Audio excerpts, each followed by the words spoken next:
平面设计史第5周的第一段，要为大家来介绍第一次世界大战海报、战争与宣传。为什么战争对平面设计会产生非常大的影响？是因为战争时候的设计师们都会为自己的祖国来效力，做一些宣传的海报设计。接着我们来看作品。这是英国 Savile Lumley 的作品。那在这个作品里面呈现一个非常温馨的画面，父亲和他的一对子女，在一个家里面。那他的标题写着父亲，你会为第一次世界大战做什么？这是英国政府要唤起民众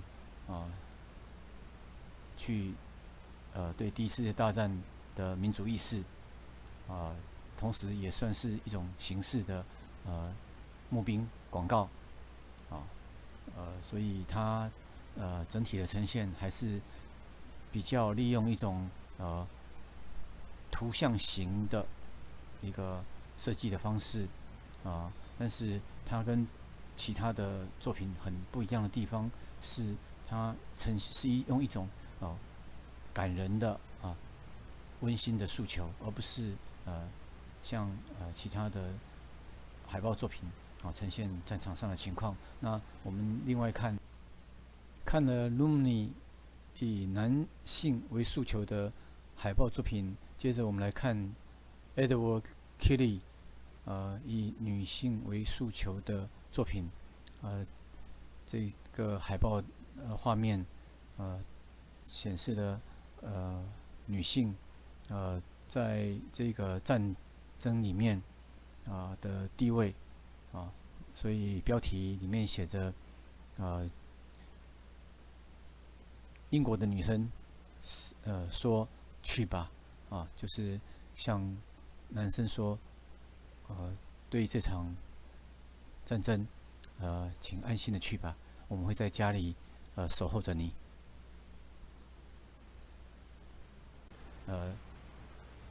Afraid Letty 他的作品他就是这张作品里面非常中心有一个非常明显的英国军官那他的手指头就指着你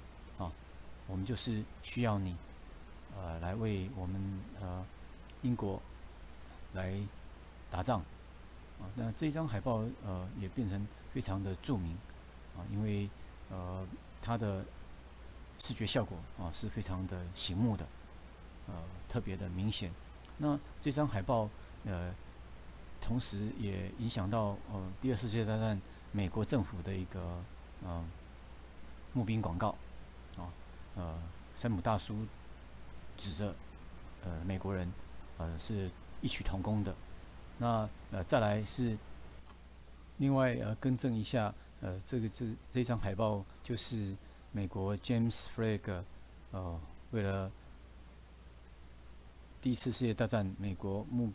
兵所做的一个广告是非常著名的一张海报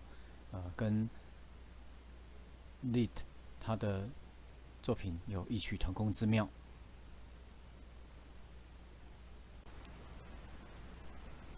Lit 另外的一个海报的设计它是在那个主题是说谁缺席了是你吗那所以这个海报的诉求也是很明显的告诉英国的民众在第四次大战的时候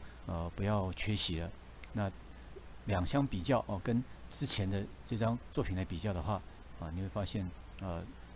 这一张是强而有力的但是下面这张就显得比较的普通因为诉求的整体的感觉没有像上面那张那么强烈。另外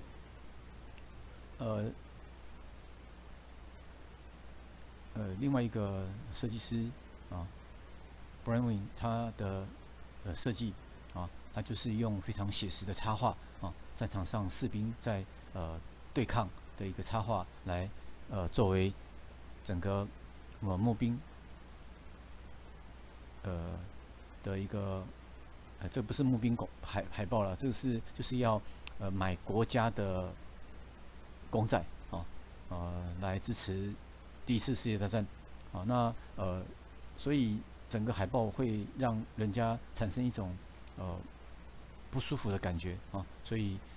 也会遭受到某些方面的批评啊，感觉上就是只看到战场上的血腥啊，所以这个我们在海报设计上面，其实有时候也是需要来避免这样的情况发生。好，那接着在美国方面有 Fred Spear 啊，他所做的一个征兵的招募广告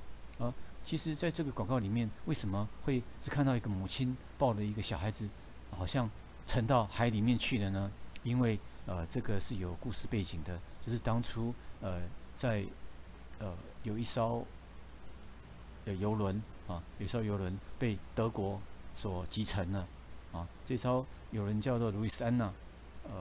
名称叫路易斯安那的游轮被德国所击沉了。那其中有一些美国人那所以Fred Spear就用这样的一个事件呈现沉到海里面的一个母亲抱着小孩子这样的画面来唤起美国人去从军的一个意识这个也是在整个设计上面用另外一个角度一个事件来引起美国人对第一次世界大战的投入所以也是一个非常不一样的设计的表现。那当然另外在德国Engelhard 他有设计的另外一个战争的海报就是无政府状态变成野兽所以你看到这个插画就是一个好像野蛮人拿着刀子就是一种用比喻的一个表现方式来表现，就是说一个无政府状态会让整个社会失去秩序跟混乱所以整个战争对于设计界其实产生了一个非常重要的影响在这个时期第一次大战时期你会发现就是说为了让这个海报跟民众比较有效的沟通，其实所做的设计的方式大概还是都是以图像为主的因为如果像是使用比较一般民众比较不熟悉的文字的设计方式或过度的前卫的话那一般的民众其实他们在看的时候会比较有疏离感所以其实我们在做设计的时候也要考虑到我们的对象是谁。我们常常想要把设计做到最好但是实际上我们还是要看对象如果对象是一般普通的民众，而不是所谓的设计师或者是懂得欣赏设计品味的这样的一些民众的话，那你去用一些设计的语言来表现的时候过度的前卫反而是没有办法得到好的宣传效果的所以回头来看看第一次世界大战这些海报的作品，我们会发现都是会比较的图像化一点让民众能够切身的感受到整个他跟他自己比较是有关联的一个意象所以这样子才能够发挥效果，让民众能够接受到这样的讯息。那这就是我们第5周的第1段介绍第一次世界大战的海报、战争与宣传。